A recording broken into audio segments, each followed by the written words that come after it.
देव भगवान अल्लाह, खुदा, ईश आदि नाम एक ही शक्ति के हैं। वो कैसा है, कहां है, कैसे मिलता है, किसने देखा है?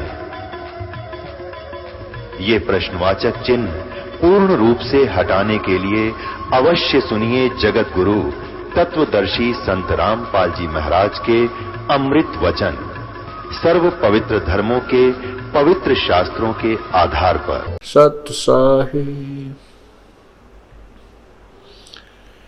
कर जोरों विनती करूं, धरूं चरण पर शीश। गुरु राम देवानंद जी महाराज ने दियो नाम बख्शीश। कोटि कोटि सिजदा करूं, कोटि कोटि प्रणाम। चरण कमल में राखियो, मैं बांदी जाम गुलाम। अब गुण किए तो बहुत किए, करत न मानी और। बावे बंदा बख्श दियो, बावे गर्दन उतार। अब गुण मेरे बाप जी, बख्शो गरीब नवाज। जो मैं पोत कपोत हूँ, बोर पिता को लाज। मैं अपराधी जन्म का, नक्सक भरे विकार। तुम दाता दुख भंजना, मेरी करो संवार। जय इब कै सतगुरु मिले, सब दुख आँखों रोय। चरणों ऊपर शीस धरूं, कहूँ जो कहनी होय। गुरु जी तुम ना भूलियो, चाहे लाख लोग मिल जाएं। हमसे तुमको बहुत है, तुमसे हमको नहीं।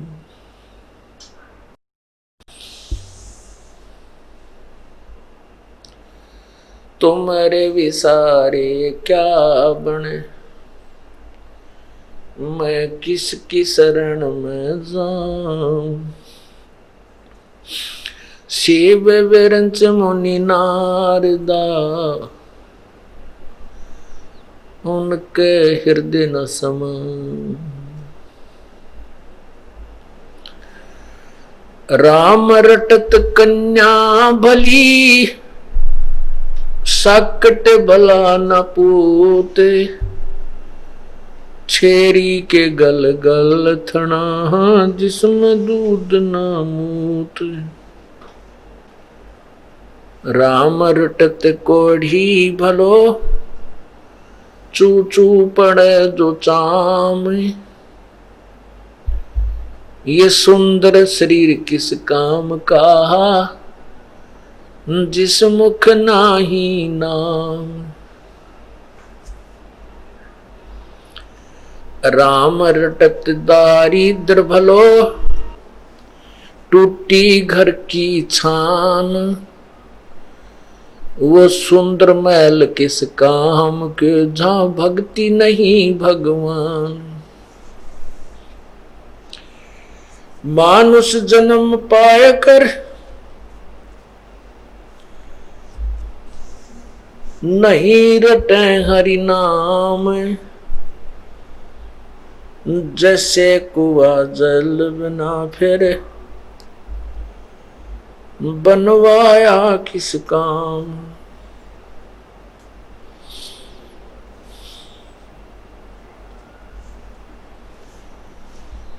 लूट सको तो लूटियो राम नाम की लूट, पीछे फिर पछताओगे प्राण जाएंगे छूट।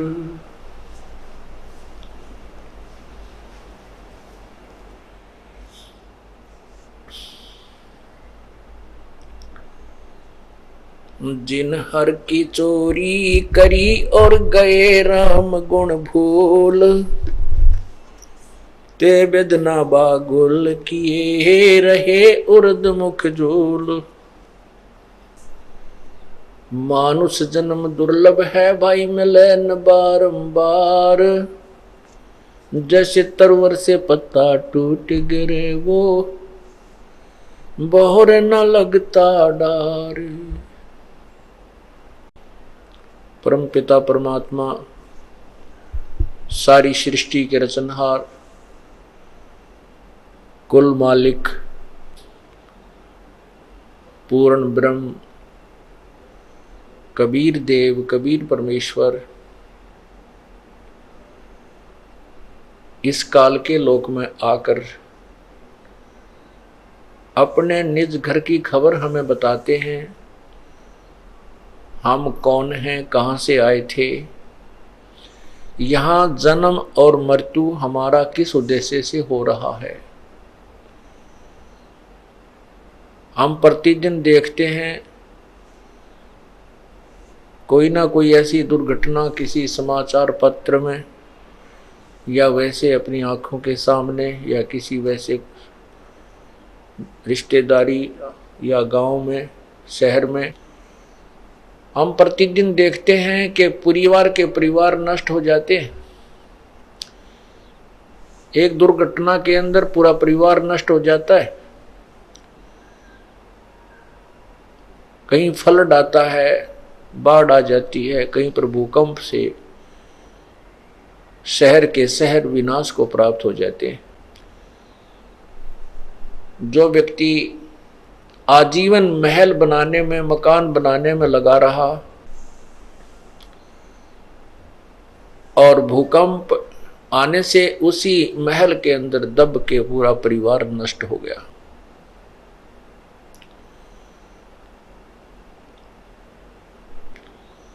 एक व्यक्ति घर से चलता है किसी विशेष काम के लिए और वापस उसी दिन आने की चेष्टा करता है। कोई विशेष काम है घर पे और रात्रि को वापस आना अति आवश्यक है।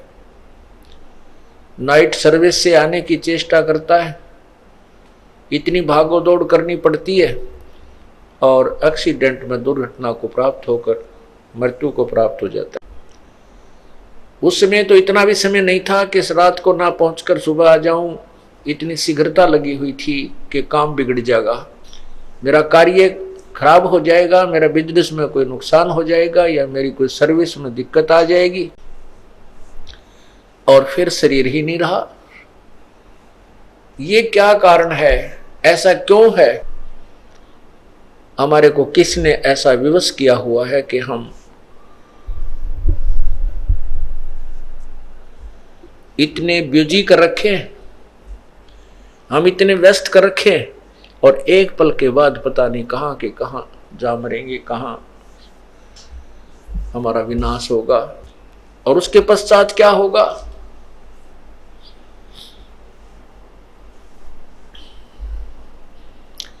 उसके पश्चात क्या होगा, उसके पश्चात संत बताते हैं, नर से तीतू पशुआ की जय दीजे बैल बनाए, चार पहर जंगल में डोले तेरा तो ना पेट भरे। इसके बाद ये होगा।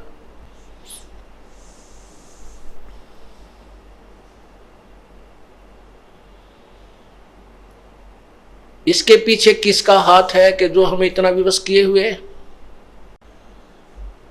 यहां पर कोई भी वस्तु आप कोई भी व्यवस्था देख लीजिए, जीव के बस से बाहर है।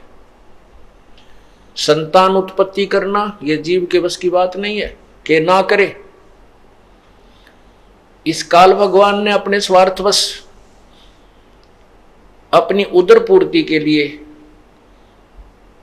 ये संसार जितने भी प्राणी हैं इनकी उत्पत्ति वो अपनी उदर पूर्ति के लिए, और साथ में जो इसको साप लगा हुआ है कि 25%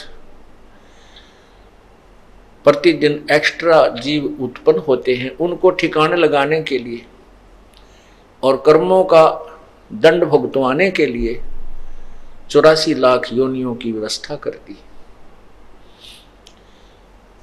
इसको ये चिंता बनी रहती है कि कोई प्राणी तेरे लोक से निकल ना जाए और तुझे 1 लाख मानव शरीरधारी प्राणी प्रतिदिन खाने को ना मिले। आप देखिएगा,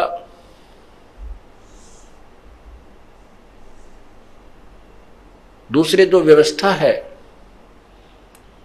सतिथि, जो भगवान विष्णु जी सतोगुण को ड्यूटी दे रखी है, इसमें भी हम विवश हैं, हमारे बस की बात नहीं। एक दूसरे में मोह हो जाना, संतान के अंदर मोह, माता पिता में प्रेम, बहन भाई का आपस में मोह, पति पत्नी का मोह, ये जीव के बस का नहीं है। ये जो 5 विकार हैं ये काल भगवान ने सूझबूझ से लगा रखे हैं, और जब इसको मानव शरीर प्राप्त होता है, जब इस प्राणी को मानव शरीर प्राप्त होता है, उस समय यह काल और ज्यादा सतर्क हो जाता है, ये ज्योति निरंजन ब्रह्म सतर्क हो जाता है कि अब इसको ज्यादा ही व्यस्त कर दूं, कहीं ये भक्ति ना कर, यथार्थ भक्ति ना कर ले। गलत भक्ति करता है, करता रहे, शास्त्र विरुद्ध साधना कितनी कर ले, हजारों वर्ष बैठा रहे, मौन रहे, कितनी ही जो है ना मेहनत करता रहे, उसमें इसको नो ऑब्जेक्शन। और जब इसको सत्य भक्ति मिलती है प्राणी को, उस समय ये सतर्क हो जाता है, लेकिन उस समय इसकी दाल नहीं गलती, क्योंकि परमात्मा पूर्ण ब्रह्म विशेष रूप से साथ होता है। ये क्या करता है काल भगवान, जीव को यथार्थ भक्ति ना दे करके, यथार्थ ज्ञान ना दे करके यही जन्म और मृत्यु के अंदर रहने की व्यवस्था का ज्ञान प्राप्त करवा देता है। कुछ आकाशवाणी कर देता है जो शास्त्र विरुद्ध साधना होती है, और ये भोली आत्माएं जो तत्व ज्ञान से अपरिचित है, ये उस आकाशवाणी जो काल करता है, 21 ब्रह्मांड का ये मालिक है, उस आकाशवाणी को परमात्मा की आकाशवाणी मान करके ये उसको स्वीकार कर लेते हैं। जैसे देवी पुराण में लिखा है कि ब्रह्मा जी कहता है कि मैं जब सचेत हुआ, जब मैं होश में आया, मैं कमल के फूल पर विराजमान था, युवा अवस्था थी, और मुझे नहीं मालूम मैं कहां से उत्पन्न हो गया, मेरा उत्पन्न करने वाला कौन है। उसमें मैंने उस कमल के फूल के नीचे उतरकर डंठल को पकड़ के नीचे उतरा, उस जल का और छोर मुझे कहीं नहीं मिला, वापस आकर के कमल के फूल पर ही बैठ गया। मैं विचार करने लगा कि मैं यहाँ किस लिए उत्पन्न हुआ हूँ, मेरा क्या कार्य है। उसी समय आकाशवाणी हुई कि तप करो, तप करो। तो मैंने 1000 वर्ष तक तप किया। उसके बाद आकाशवाणी हुई कि सृष्टि करो। मेरे मन में आया, ब्रह्मा जी कहते हैं कि मेरे मन में आया कि किसकी सृष्टि करूं, कहीं पर कोई पृथ्वी नहीं है, जल ही जल नजर आता है। इस प्रकार ये काल भगवान भ्रमित करता है। इस ब्रह्म ने आकाशवाणी कर दी कि तप करो, और इसने कसम खाई है ब्रह्म ने कि मैं किसी भी प्राणी को जो मेरे 21 ब्रह्मांड में है अपने यथार्थ रूप में दर्शन नहीं दूंगा। इसका यथार्थ रूप कैसा है? ये काल है। गीता जी के अध्याय नंबर 11 के श्लोक नंबर 32 में स्वीकार करता है गीता ज्ञानदाता कि मैं काल हूं और सबको खाने के लिए अब आया हूं, प्रवृत्त हुआ हूं। और 11वें अध्याय के 47-48 श्लोक में कहा है कि अर्जुन, ये मेरा यथार्थ रूप है, जो रूप मैंने तुझे दिखा, ये विराट रूप, ये मेरा काल रूप। और इस काल के इस रूप के दर्शन न तो वेदों में वर्णित विधि से, न किसी जप से, न तप से, न यज्ञ से, किसी प्रकार से कोई नहीं कर सकता।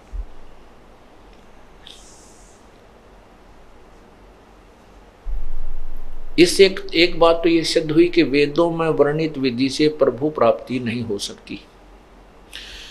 उससे अन्य लाभ होते हैं, स्वर्ग चला जाना, महास्वर्ग चला जाना, वहां देव बन जाना, इस प्रकार के लाभ हैं। और अपने पुण्य समाप्त होने के उपरांत 84 लाख योनियों में तुरंत ही आ जाना, ये उसकी साधना के लाभ हैं।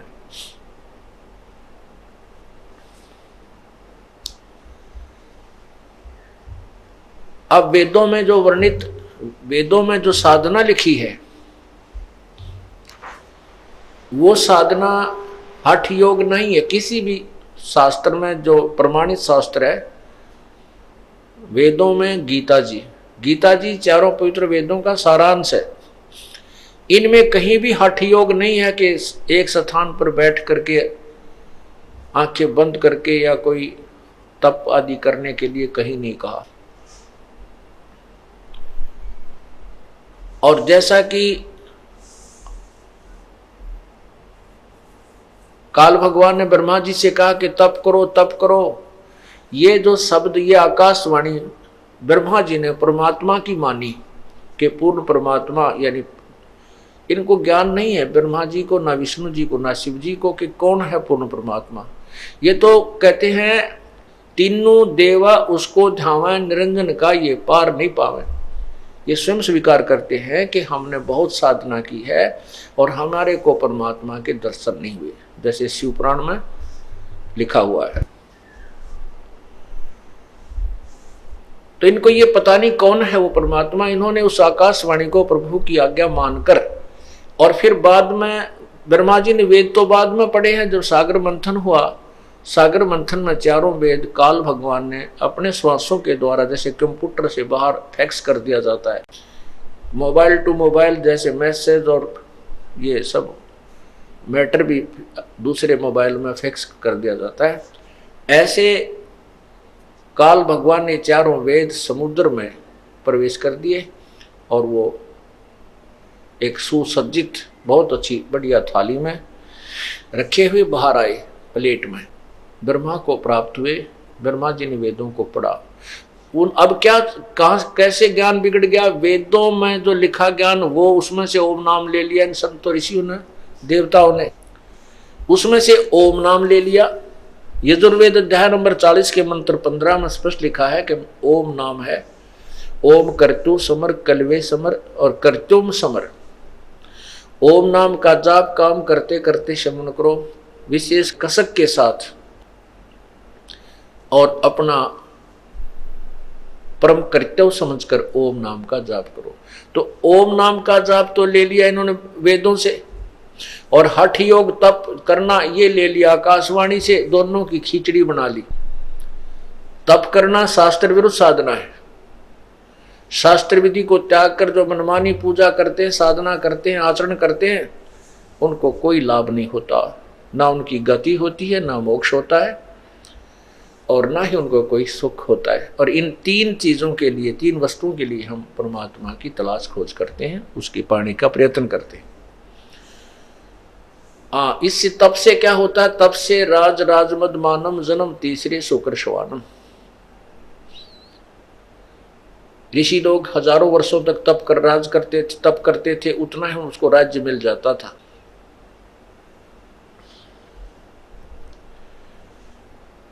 एक प्रियव्रत नाम का राजा था। एक प्रियव्रत नाम का व्यक्ति था। उसने 11 अरब वर्ष तक तप किया। उसको उस तप के प्रतिफल में उतना ही समय तक शासन मिल गया, वो राजा रहा। जब वो अपने 11 अरब वर्ष के राज्य को भोग कर मरने लगा, जब पार्षद यानी यम के दूत उसे लेने आए, धर्मराज के दूत उसे लेने आए, तब उसको कहा कि चल प्रियव्रत, तेरा समय पूरा हो गया। ओए होए। तब प्रियव्रत कहता है कि मुझे कुछ और समय दे दो, मुझे कुछ और समय दे दो। तब उन दूतों ने कहा कि नहीं, तेरे लिए अब इससे आगे कोई श्वास भी देने का हुक्म नहीं है। उठा ले गए, धर्मराज के पास पेश कर दिए। वो धर्मराय ने पूछा कि प्रियव्रत, 11 अरब वर्ष तक तूने राज्य तप किया और 11 अरब वर्ष तक तूने अपना राज्य भोग लिया। अब बता, कुछ कमा के लाया के खाली आया? तब प्रियव्रत कहता है, महाराज खाली आया, कुछ नहीं लाया। फिर धर्मराज ने कहा कि इसको गधे की जूनी दो, गधे की योनि में डाल दो, इसका काला मुंह करो। तब उसने प्रियव्रत ने कहा, मेरा काला मुंह क्यों कीजिए है? धर्मराज ने कहा कि 11 अरब वर्ष तक तूने तप किया, उसके बदले में राज ले लिया, भगवान की भक्ति करी नहीं, इसलिए तेरा काला मुंह किया जा रहा है और गधे की जूनी में तुझे डाला जा रहा है। तब प्रियव्रत कहता है, भूल हुई, बहुत गलती बनी। तो धर्मराज ने कहा, अब तो बन गई भाई, फिर संभलना। एक काणाकर्ण तपस्वी था, उसने 22 लाख वर्ष तक तप किया, इतने ही वर्ष तक राज्य किया। उसको 22 वर्ष तक तप किया, 22 लाख वर्ष तक तप किया। फिर उसके लिए विमान आया लेने के लिए। अब चलो, तुम याद किए हो, धर्मराज दरबार में चलो। उसको इतना अभिमान हो गया था कि मेरे जैसा जाजुल तप किसी ने नहीं किया होगा। रास्ते में एक पत्थर पर शिला थी, एक पत्थर का बहुत बड़ी पत्थर था, और उसके चारों तरफ उन पार्षदों ने कहा, जो उसको लेने आए थे, वो दूतों ने कहा कि तपस्वी जी, आप इस परशिला के चारों तरफ एक परिक्रमा देकर आओ, ये नियम है। अब वो काणाकर्ण तपस्वी उस परशिला के चारों तरफ चलने लगा। उसने देखा वैसे ऐसे 18 करोड़ काणेकर्ण अपना नाम लिख गए हुए थे, मैंने वर्ष तप किया, मैंने इतने लाखों वर्ष तप किया। तब उस काणेकर्ण ने के मन में ये आई कर, तेरे से तो एक से एक जाजुल तपस्वी है, तेरा तप तो कुछ भी नहीं। एक उसका भी मान तोड़ा। फिर धर्मराज के दरबार में जब गया, धर्मराज ने कहा, न्यायाधीश ने कहा कि भाई तपस्वी जी,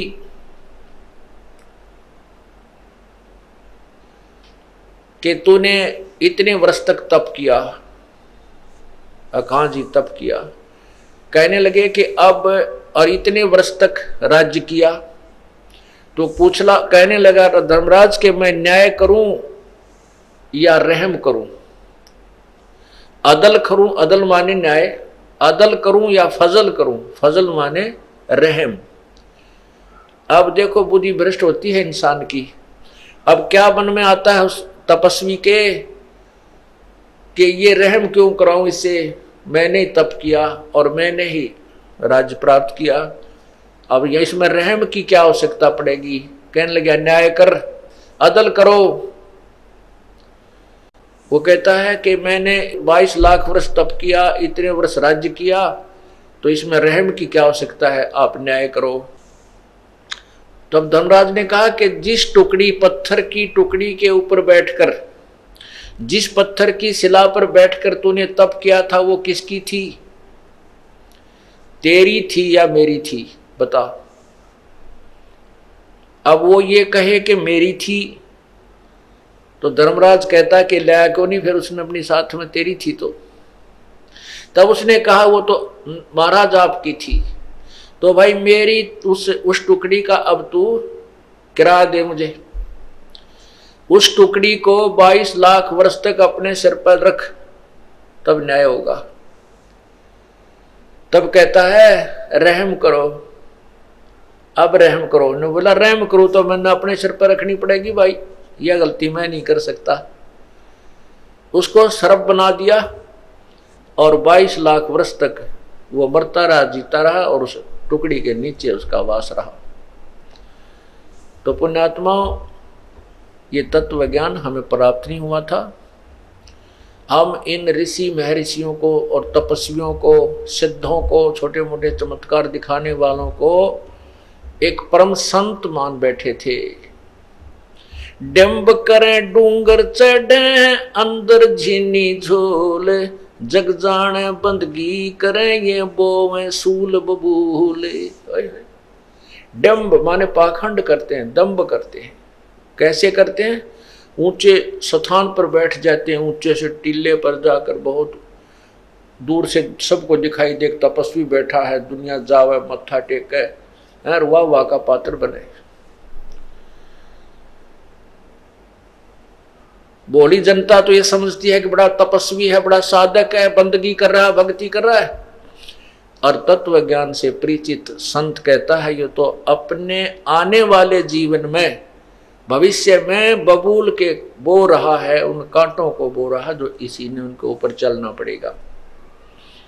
डंब करे डूंगर चढ़ ये अंदर झीनी झूल, जग जाने बंदगी करे ये बोवें सूल बबूल।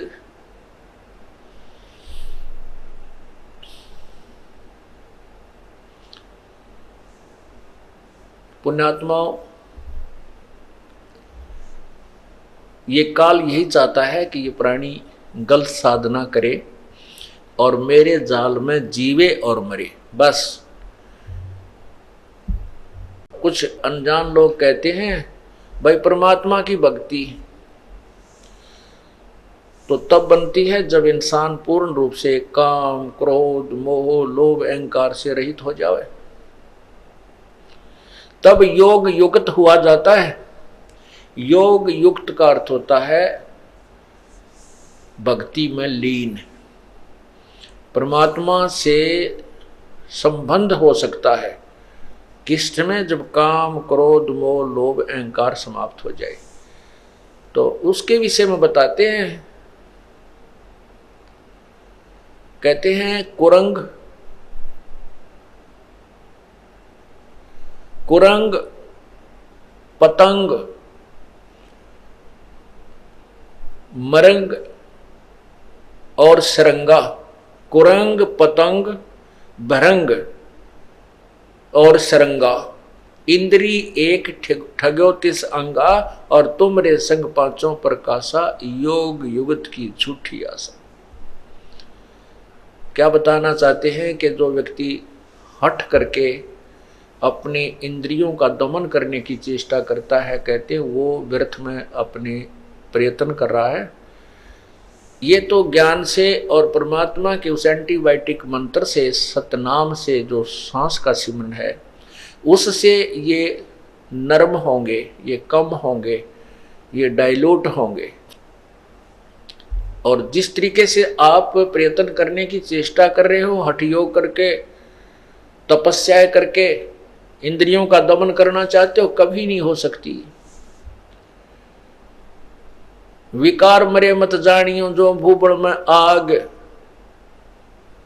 जैसे क्या बताते हैं कि कुरंग, कुरंग कहते हैं हिरण को, मृग, उसमें एक कान का विषय होता है, अर्थात वो सुरीली आवाज के ऊपर आसक्त हो जाता है। और शिकारी जो हिरण पकड़ने वाले होते हैं शिकारी, वो क्या करते हैं, एक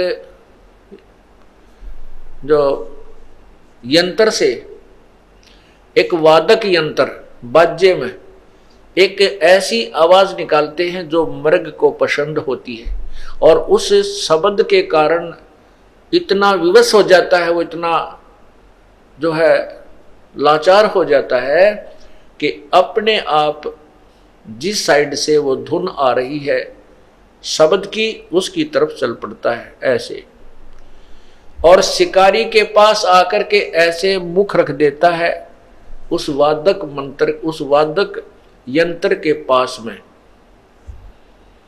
और ऐसे ऐसे बैठ जाता है, और वो शिकारी उसको पकड़ के बांध लेता है और मार के अपना आहार करता है। वो मृग के बस की बात नहीं है कि वो उस तरफ खिंचा ना चला जाए। फिर सपर्श, कुरंग, मतंग, भरंग और श्रृंगा। कुरंग, मतंग, अब मतंग कहते हाथी को। हाथी के अंदर सपर्श अर्थात काम वासना, रजोगुण अत्यधिक होता है, और हाथी पकड़ने वाले क्या करते हैं, एक हथनी को ट्रेंड कर लेते हैं, और एक जंगल में एक गड्ढा, लंबा चौड़ा गड्ढा खोद देते हैं, उसके ऊपर छत देते थे पतली पतली लकड़ियों की, और उसके ऊपर घास, उसके ऊपर फूस डाल करके, मिट्टी डाल करके और घास डाल देते हैं। ऐसा कर देते हैं जैसे अलग से पहचान नजर नहीं आती कि यहाँ कोई गड्ढा है उस पर छत दी हुई, और उस ट्रेंड की हुई उस प्रशिक्षित हथनी को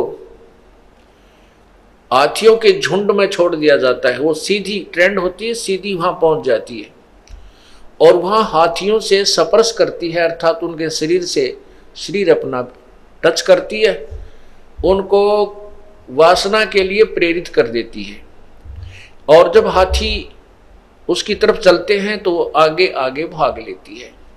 हाथियों के 4, 5, 6, 7, 8 जितने भी होते हैं वो उसके पीछे पीछे चल पड़ते हैं। वो हथनी सीधी उस साइड में आती है जहां से वो गई थी अपने पैरों पद चिन्हों के साथ साथ, और वो सीधी आती है, हाथी उसके पीछे भाग रहे होते हैं। वो ट्रेंड होती है कि वो एक बार उस गड्ढे से थोड़ा सा उल्टा होकर के ऐसे घूमती है, फिर दूर से हट के फिर उसी साइड पर भाग लेती है। तो हाथी इधर ना जा करके सीधे ही उसके पीछे उस वासना वसंधे होकर के दौड़ते हैं, और वो गड्ढे में गद्दाए गद 4-5 कट्ठे फिट हो जाते हैं उसमें, और फिर वो चिंगाड़ मार मार कर रोते हैं गड्ढे में गिर जाने के उपरांत। और जब वो बिल्कुल चिल्ला चिल्लू के, फिर वो बाकी हाथी भाग जाते हैं डर के, तो वो वहाँ चिल्ला चिल्लू के अपना नितान खूब बिल्कुल सेट हो जाते हैं। जब उनको ऊपर बैठ के वो हाथी पकड़ने वाले अंकुश ठोकते हैं बुरी तरह, उनको बिल्कुल वहीं से सेट करके जब बाहर निकालते हैं, आगे गड्ढा खोद करके बाहर निकाल लिया जाता है। और फिर क्या करते हैं, उन हाथियों को गांव गांव में, शहर शहर में ले जाकर उसको एक अपना जो है ना सवारी बना लेते हैं, और उससे रोजी रोटी कमाते। सारी उम्र के लिए फंस गया, एक वासना के कारण सारी उम्र के लिए परवश हो गया। फिर बताते हैं रूप, शब्द, स्पर्श, रूप, रस, गंध। रूप जैसे पतंगे होते हैं, और दीपक के जग रहा है उसके ऊपर आकर के वो इतने विवश हैं, इतने आसक्त हैं उस रूप के ऊपर, वो पतंग उस दीपक को एक अच्छी वस्तु जानकर उसके ऊपर गिर जाते हैं, और गिरते ही मर जाते हैं। उस रूप के ऊपर आसक्ता उसको कितनी महंगी पड़ी, अपने जीवन से हाथ धो बैठा।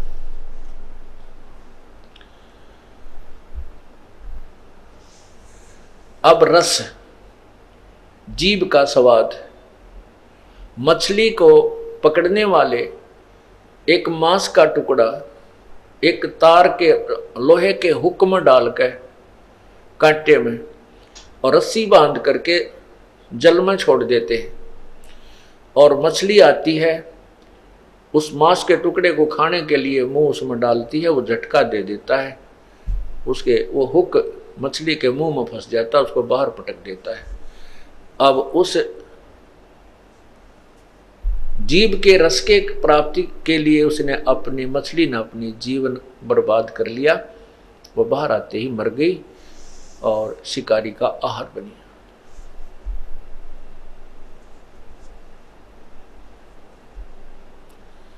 अब गंध महक, इसके लिए भंवरा विवश होता है, भंवरा, और वो फूल पर बैठ जाता है और शाम के समय वो इतना वो आसक्त होता है कि उस पर उठा नहीं जाता उस सुगंध को छोड़कर, और वो फूल बंद हो जाता है, भंवरा वहीं पर मर जाता है रात्रि में। कहते हैं शब्द सप्रस रूप रस गंध। क्या बताते हैं कि कुरंग मतंग पतंग भरंग और सरंगा है, इंद्री एक अठ्ठ्योतीस अंगा, तुमरे संग पांचों प्रकाशा। और ये योग युगत की भाई झूठी आशा, ये तुम्हारी बनावटी बातें, तुम्हारे साथ तो ये पांचों विकार इकट्ठे ला रखे और उनमें एक एक विकार के कारण उन प्राणियों की जान चली गई, वो नहीं हट सके, उनको नहीं त्याग सके, वो इतने विवश हैं, और आपके साथ तो काल ने पांचों जोड़ दिए। ये योग युगत की झूठी आशा। कहते हैं विकार मरे मत जानियो जो भूबल में आग। जैसे राख के अंदर अग्नि का अंगार दबा दिया जाता है और ऊपर से वो ऐसी बन जाती है वो राख ऐस कि जैसे ये बिल्कुल गर्म नहीं है और इसमें कोई आग नहीं है, ऐसे हाथ रख के देख ले तो भी महसूस नहीं होती, ऐसे लगते हैं जैसे ये तो बिल्कुल ठंडा हो गया। और उसने करेड़ के देखा, राख हटा कर देखते हैं तो और तेज आंच से अंगार निकलता है। कहते हैं विकार मरे मत जानियो जो भूबल में आग। जैसे भगवान शिव को सती पार्वती जी ने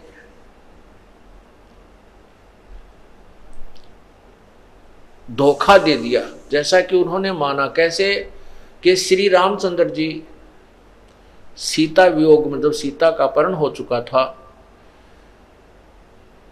तो रामचंद्र जी बहुत बुरी तरह पछाड़ खा खा कर रो रहे थे, डकरा रहे थे, पशुओं से पक्षियों से पूछ रहे थे मेरी सीता देखी, मेरी सीता देखी, कहाँ गई, किसने। तो ऊपर से भगवान शिव और पार्वती बैठे थे, भगवान शिव ने उनको प्रणाम किया श्री रामचंद्र जी को। पार्वती ने कहा कि आप किसको प्रणाम कर रहे हो, आप तो महादेवों के देव हो। तो उसने कहा कि ये सामने भगवान विष्णु अवतार हैं, ये मेरे बड़े भाई हैं, उनको प्रणाम कर रहा हूं। वो कहने लगी ये भगवान है? कहा ये भगवान है। पार्वती बोली कि मैं नहीं मानू, भगवान और रो रहा है, भगवान रोते हैं कभी? तो भगवान शिव ने कहा कि इनकी पत्नी ये लीला करने आए हुए हैं, इनका यहाँ ऐसे ऐसे जन्म है और इनकी पत्नी को कोई उठा ले गया है, उसके वियोग में रो रहे हैं, सीता के वियोग। तो पार्वती जी के मन में ये बात आई कि मैं इनकी परीक्षा लूंगी। भगवान शिव से कहा कि मैं श्री रामचंद्र जी की परीक्षा लूंगी, मैं सीता रूप बनाऊंगी, इनके सामने जाऊंगी, यदि मुझे पहचान लेंगे मैं पार्वती हूं तो मैं इन्हें भगवान मान लूंगी, अन्यथा नहीं। भगवान शिव ने कहा कि यह गलती मत कीजिए, तुम मेरे काम की नहीं रहेगी।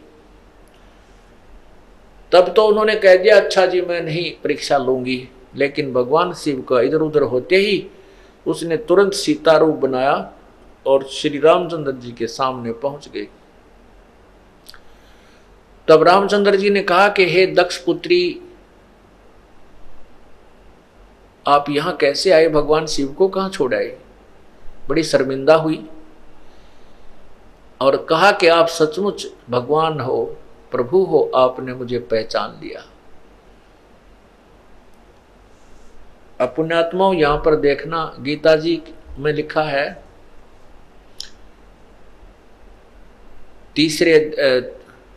7वें अध्याय के 9 से 10 श्लोक में, 9-10 श्लोक में, कि मैं विद्वानों का विद्वान और मैं जो है ना बलवानों का बलवान बल और बुद्धिमानों की बुद्धि, ये मेरे हाथ में है।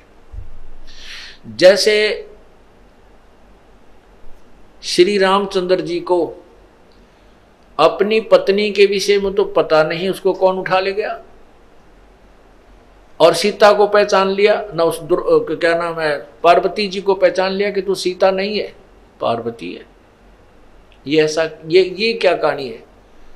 अब पहले तो ये संत ऋषि जन कह दिया करते तो लीला कर रहे थे। या क्या लीला थी भाई? ये कोई नाटक कर रहे थे कि भाई ऐसे करना ही था, बुरा हाल हो रहा है, रो रहे हैं? नहीं, ये काल के हाथ में रिमोट है। जब चाहे ब्रह्मा विष्णु महेश सभी प्राणियों की बुद्धि को ऑफ कर देता है, जब चाहे ऑन कर देता है। भगवान राम की बुद्धि ऑफ कर रखी थी, और जब पार्वती परीक्षा लेने गई तो उसकी बुद्धि को ऑन कर दिया काल ने, इस ब्रह्म ने, जो ब्रह्मा विष्णु महेश के पिता हैं। और उधर से जब महाभारत के युद्ध में अर्जुन को शक्ति दे दी, और ना जाने कितने सैनिकों की हत्या कर डाली उसने, और वही अर्जुन, वही धनुष, जब भगवान श्री कृष्ण जी की मृत्यु के उपरांत और यादवों का जो पूरा द्वारका ही नष्ट हो गई थी, पूरा कुल नष्ट हो गया था, उसके बाद श्री अर्जुन जो है गोपनियों को और भगवान श्री कृष्ण जी की 16,000 रानियों को लेकर के आ रहा था। रास्ते में जंगली लोगों ने अर्जुन को पीटा और सभी औरतों के गहने छीन ले गए, लूट लिया उनको, और कुछ एक औरतों को भी अपने साथ ले गए। अर्जुन का हाथ भी ना उठा। वही धनुष था, वही अर्जुन था। तब अर्जुन रोता है कि ये कृष्ण बड़ा छलिया था, इसने हमारे साथ धोखा ही धोखा किया। जब हमारे से पाप करवाना था, जब मुझे शक्ति दे दी, और आज मैं खड़ा खड़ा पिट रहा हूँ, वही अर्जुन हूँ और वही बाण है। आज मेरे से बाण उठाया भी नहीं जा रहा है, मेरी शक्ति कहाँ गई? परमात्मा बंदी छोड़, कबीर साहब कहते हैं, जो तुम्हें सबको नचा रहा उसका तो तुम्हें पता नहीं। श्री कृष्ण छलिया नहीं था, ये तो वो काल था जो इनको सबको नचा रहा है। अब उधर से भगवान श्री शिव जी को पता चला कि पार्वती आप परीक्षा लेकर आई हो। अब ऑन कर दी बुद्धि काल ने उसकी, शिव जी की, कि नहीं तू परीक्षा लेकर आई है। तब वो शर्मिंदा होगी, ने वाली गलती बन गई मेरे से। तो उसने कहा भगवान शिव ने कि आज से तू मेरे लिए पत्नी रूप में स्वीकार्य नहीं है, क्योंकि आपने मेरे बड़े भाई की पत्नी का रूप धारण कर लिया, सीता जी का रूप धारण कर लिया, इसलिए मेरे लिए तू मां के तुल्य होगी। और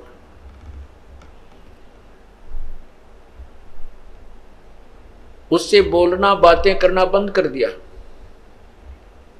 पार्वती ने 1 दिन देखा, 2 दिन देखा, 10 दिन देखा, कि फिर वो जान गई कि पक्का हट कर दिया, अब ये नहीं बोलेगा, इसलिए क्यों ना कुछ दिन अपने मायके चली जाऊं, कुछ दिन में ठीक हो जाएंगे ये। अब मायके गई तो वहां क्या देखा? वहां देखा कि राजा दक्ष, उनके पिताजी ने एक यज्ञ कर रखी है। उस यज्ञ में सभी को आमंत्रित किया है, ब्रह्मा को, विष्णु को, लेकिन शिव को नहीं बुलाया। अन्य देवता भी बुला रखे। इस बात से उसने जाकर के अपने माता पिता से कहा कि आपने अपने दामाद शिव को क्यों नहीं आमंत्रित किया, हमें क्यों नहीं बुलाया? तो राजा दक्ष ने कहा कि तूने हमारी मर्जी के विरुद्ध शादी की थी, आपने मेरी बेइज्जती की थी। एक गले में नाग डाला हुआ व्यक्ति यहाँ आया, मेरी हंसी करवा दी, और तू मेरी जो ना मर्जी के विरुद्ध, मेरी इच्छा के विरुद्ध सब इच्छा से शादी की थी, तो ऐसे व्यक्तियों को कि मुझे जरूरत नहीं, तू आई क्यों, तुझे बुलाया किसने? इससे अक्षुब्ध होकर के उधर से देखा कि श्री भगवान शंकर मेरे से बात नहीं करेंगे। दोनों तरफ से हिसाब ला करके पार्वती ने सोचा कि राजा दक्ष को भी मजा चखाती हूँ, इसकी यज्ञ को नष्ट करवाती हूँ, भ्रष्ट करती हूँ। हवन कुंड, बहुत बड़े बड़े हवन कुंड, उसमें नरी लकड़ी घेर कर ऊपर तो ये सभा सभा करनी है, चारों तरफ बैठ जा करते, राजा की यज्ञ करते थे, डूंडा ठा देते, कौन सा गर्ते डालना था, तो नरा घी घेरो थे, पूरा भट्ट बड़ा था। तो पार्वती जी ने उसके अंदर छलांग लगा दी, अपना जीवन लीला समाप्त कर दी, आत्महत्या कर ली। उधर से जब श्री शंकर जी को पता चला, भगवान शिव को पता चला, तो वो आए और राजा दक्ष का सिर काट दिया। उधर से फिर उसको एक बकरे का सिर लगा दिया। काफी प्रार्थना से लंबी कहानी है। हम जो विषय अपना आज सब्जेक्ट है, हम उसी पर चलते हैं, आज का जो सत्संग का विषय है। उसके बाद क्या होता है कि भगवान श्री शिव जी ने देखा कि पार्वती कहाँ है, कौन से कुंड में गिरी है, तो उन्होंने उसमें गिरते ही तुरंत ही उसको अधजली सी वह जल गई थी, लेकिन कंकाल शेष रह गए थे, उसको बाहर निकाल दिया था, बाहर पड़ी थी वो हड्डियां, अस्थियां शीघ्र ही बाहर निकाल दिया था, लेकिन वो जल चुकी थी, समाप्त हो गई थी, अस्थि अस्थि शेष थी। तो भगवान शिव जी ने उस पार्वती जी की, सती जी की उस अस्थियों को पार्वती समझ के इतना मोह, ओए होए, काम क्रोध मोह लोभ अहंकार, लोभ मोह, ये मोह प्रमाण देते हैं मोह कितना प्रबल होता है। भगवान शिव ने उस पार्वती के कंकाल को, हड्डियों को सीने से लगाया ऐसे, और 10,000 वर्ष तक उनको लिए फिरता रहा जंगल में, इधर उधर, उसको पार्वती समझ के। ऐसे पागलों जैसा हाल हो गया भगवान शिव का। तब कहते हैं भगवान विष्णु ने सुदर्शन चक्कर मार के और पार्वती जी के कंकाल के टुकड़े टुकड़े किए, कि जब ये टुकड़े टुकड़े नष्ट नहीं होगा शरीर, तब तक भगवान शिव का मोह इससे भंग नहीं होगा। तो जहाँ पर आंख गिरी, वहाँ जहाँ आंखों वाले स्थान गिरा हड्डी थी, वो तो नैना देवी बना दिया मंदिर। जहाँ पर धड़ गिरी, वहाँ पर वैष्णो देवी का मंदिर बना दिया। ऐसे ये मंदिरों की स्थापना हुई। अब इसमें काफी सत्संग में बहुत सा निर्णय आपको मिलेगा। अब जैसे नैना देवी का मंदिर क्यों बना, वैष्णो देवी का मंदिर कैसे बना, जहाँ पर भगवान शिव के, पार्वती जी के जो अस्थियां थी, उसका धड़ गिरा था नीचे का हिस्सा, उसको वहीं पर जमीन में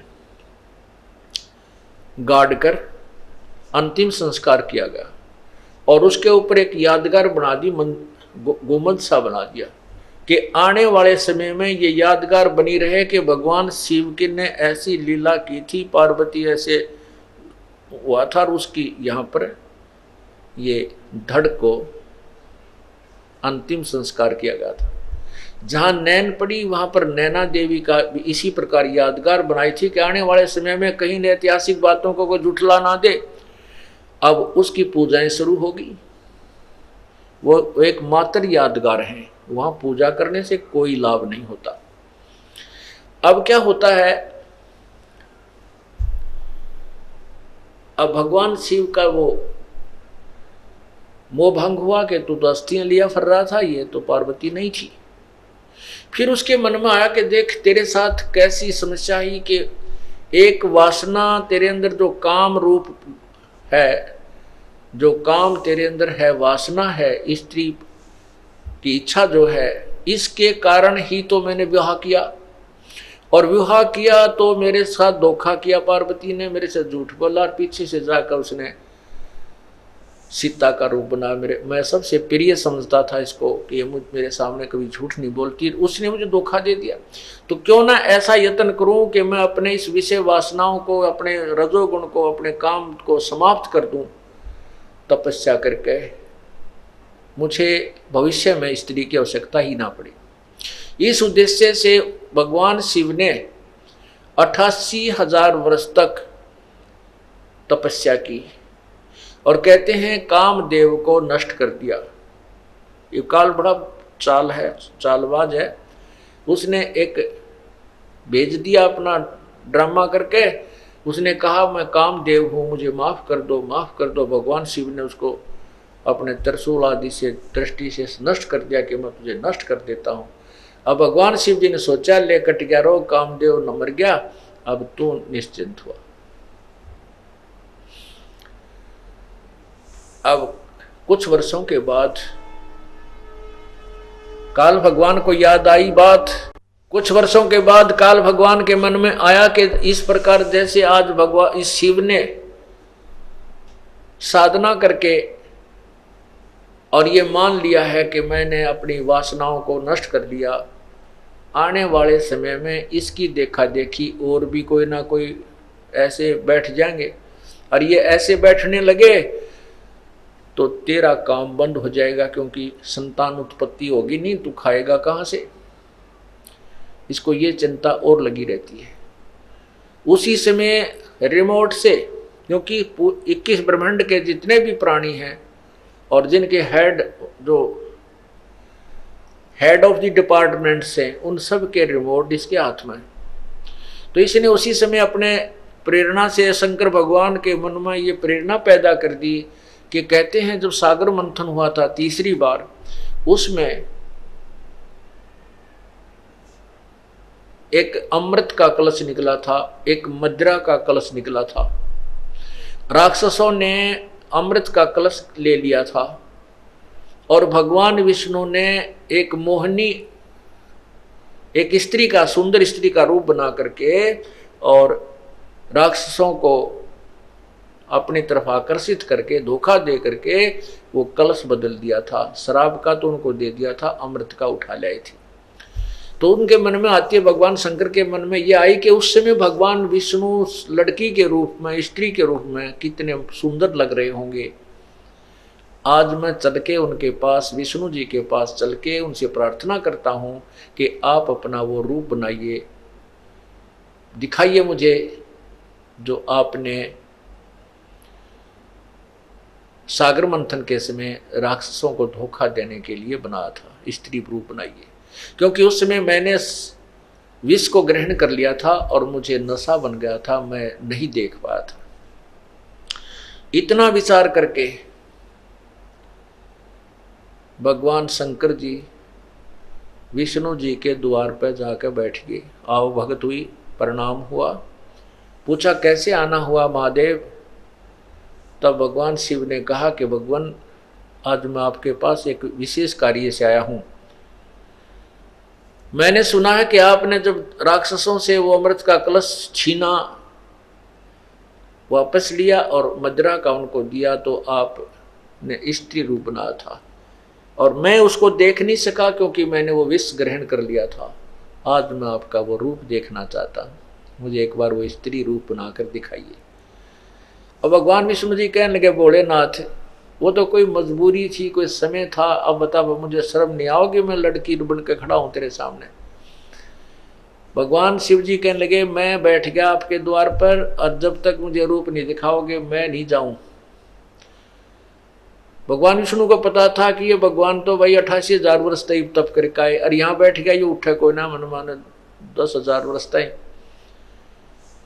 तो इससे भी पीछा छुटवाना आवश्यक है। ऐसे ही बात बूत करके, मजाक मजू करके और घर अपने महल की तरफ चले गए। भगवान बैठो भोलेनाथ अभी आता हूं मैं। तो वहां से अंतर्ध्यान होकर के भगवान शिव अकेले बैठे थे बाहर बरंडे में और सामने बहुत सुंदर बाग था, वन था।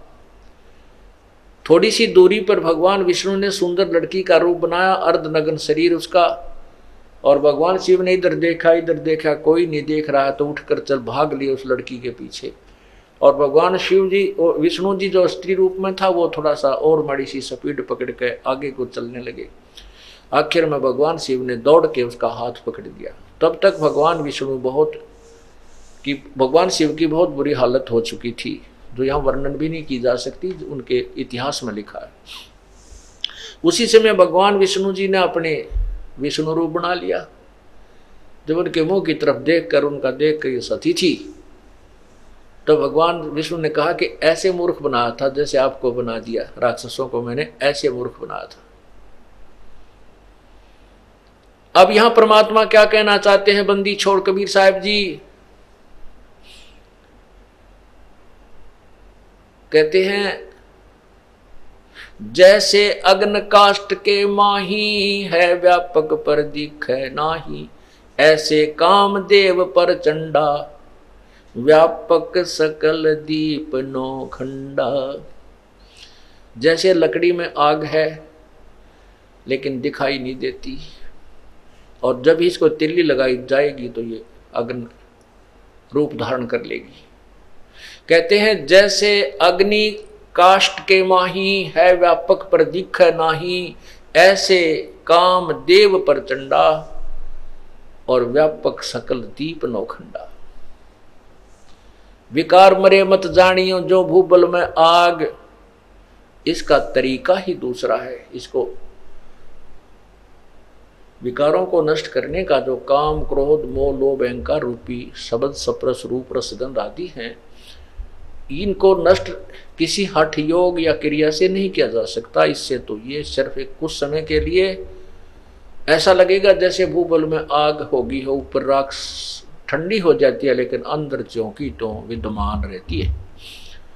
इसका तरीका है ज्ञान प्रथम, ज्ञान के बाद फिर सिमरण, जो श्वास का सिमरण है, इन विकारों को बिल्कुल धीरे धीरे नष्ट कर डालता है।